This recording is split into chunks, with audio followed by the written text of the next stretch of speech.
Hello everyone and welcome to another edition of NEC On The Run. Today we're talking men's basketball with Ron Ratner. And we're heading into the final week of the regular season, Ron. All 8 tournament berths have been locked up, but there's still some jockeying for playoff position. Let's go to the where we stand. Should be a fun week, Kyle. Still plenty of positioning, as you said, but we know who's in. Bryant, FDU, LIU, Mount, Robert Morris, Sacred Heart, St. Francis U, and Wagner. For Robert Morris, it's their 14th straight NEC tournament appearance. That's the longest streak amongst any current NEC institution. Next up, you have Wagner with 7 in a row, Mount with 5 in a row.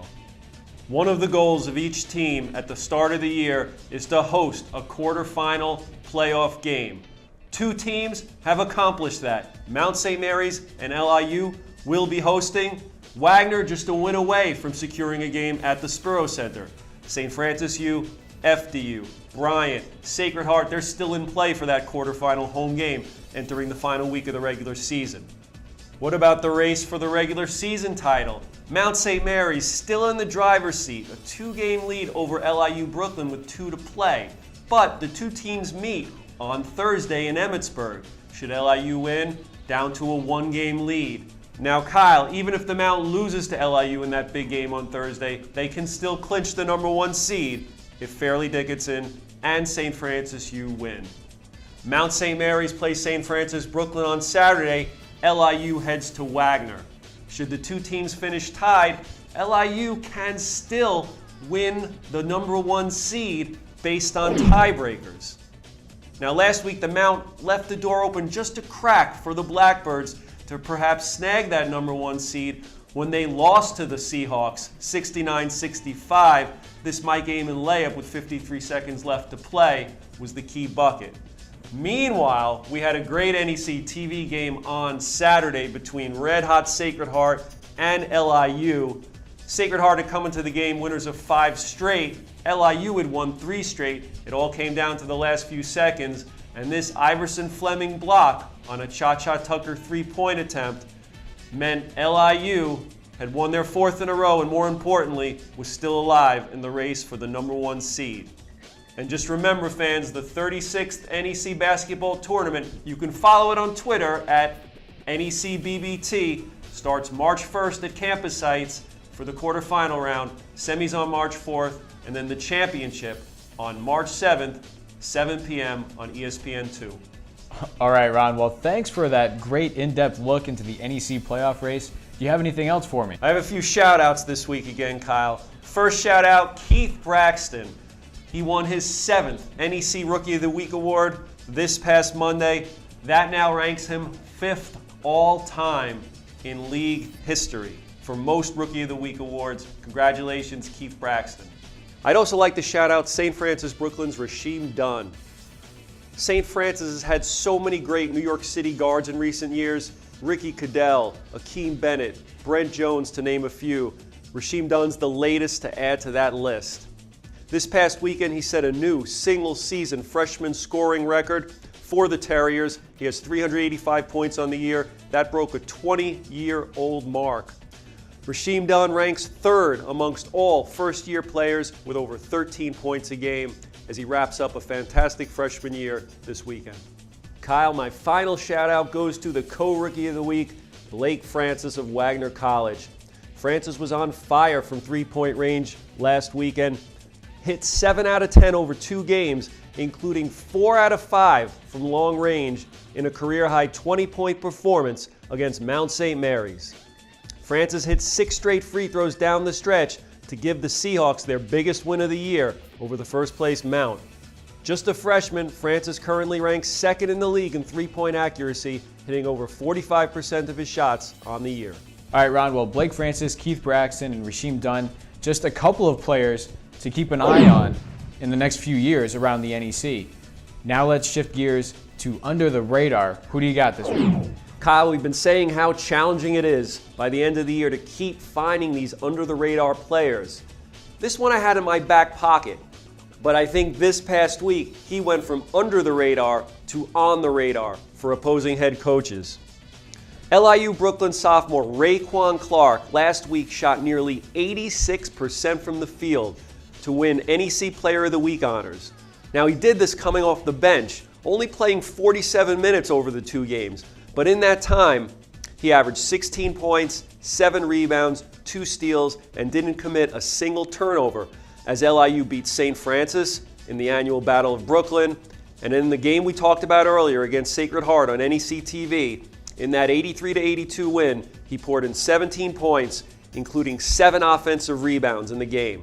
Last week, I got to see Clark play twice up close, and I really like his motor on the court. He attacks the offensive glass. He also attacks the rim, super quick. He also guards the high scorer on the opposing team. Nelson Castillo, one of the NEC's top bloggers, said Clark reminds him in a way of Jamal Alasawir, which is a high compliment. So for Raekwon Clark, a breakthrough week when LIU needed him most in their quest to at least stay at the number 2 seed and possibly challenge for the regular season title. Okay, Ron, so we just looked at the final under-the-radar player for the regular season. Now let's take the last Twitter timeout of the regular season. What do you got for me? Kyle, this week's Twitter timeout features Robert Morris head coach Andy Toole, and he tweets about Colonial play-by-play announcer Chris Shovlin. I've been around a long time here in the NEC, and I've got to see some great play-by-play guys come through this league. And there's no one better at calling a game, no one better than calling a big game than Chris Shovlin of Robert Morris. Last week, he called his 900th Robert Morris basketball game. And as you can tell, Andy Toole is just as excited as anybody else in this tweet. I think the league is lucky to have Chris Shovlin. He's had so many great calls over the years and so many Robert Morris victories. We salute him and his longevity at Robert Morris and in the NEC. Well, congratulations to Chris Shovlin, and hopefully he calls many more games for the Colonials. Now, Ron, it's time for Who Said It. Let's see if I can close out the regular season with a correct guess. Kyle, I think you're on a 5-week losing skid here. This is your last chance. An opportunity to win a championship. We have enough here to accomplish that. And if we cave now, after the way we've been playing, we're crazy. Kyle, who said it? I'm going to go with Jamie and Christian, Mount St. Mary's. Kyle, you took another guess, another long shot guess. As usual, you go down in flames, 6 straight weeks. Who said it incorrectly? This was, of course, Wagner head coach Bashir Mason. Now, Wagner, certainly a title contender, and Bashir Mason has every right to believe that Wagner can go 3 for 3 in March. They're playing their best basketball of the year right now. They've had success in the NEC tournament in the past. Maybe this will be the year where they get over the hump and bring in the program's first conference title since 2003. All right, Ron, well, I guess we're going to have to wait and see if Wagner wins that championship. Definitely contention. They definitely have the pieces. Now, let's go to the Did You Know? Educate me. Kyle, did you know that Brian has set a new NEC record by playing in 5 overtime games in conference play this season? And when you look at some of those games, the drama to get into those overtime games or to win the games, let's just go back. We got 4 highlights for you coming up. How about this Adam Grant layup against St. Francis Brooklyn on the opening night of NEC basketball play back in December? That sent the game to overtime. We can't forget the Adam Grant game, the triple overtime thriller with Sacred Heart. These 3 Adam Grant 3-pointers in the waning seconds of regulation sent it to OT. What about Nizre Zuzwa's game winner in overtime against Fairleigh Dickinson at the end of January? What a shot this was. And finally, Nizre Zuzwa hit this insane 3-point shot to send the second game of the year with Sacred Heart into OT back in early February.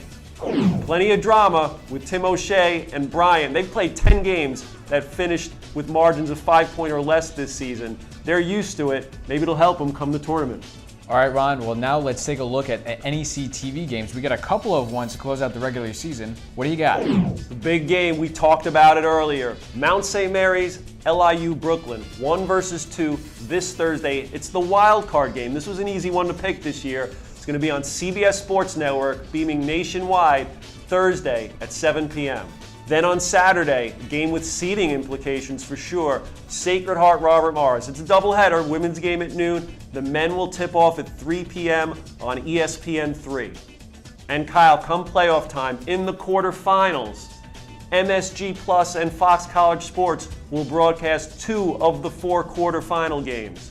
Then both semi-games will air on MSG and Fox College Sports. Then the championship on ESPN2. So there's plenty of TV games coming up. All the quarterfinals and semifinal games will also air on NEC Front Row. And fans, don't forget to close out the regular season on Thursday and Saturday. All other league games can be viewed on NECFrontRow.com. For Ron Ratner and NEC Front Row, I'm Kyle Turner. Thanks for watching and enjoy the games.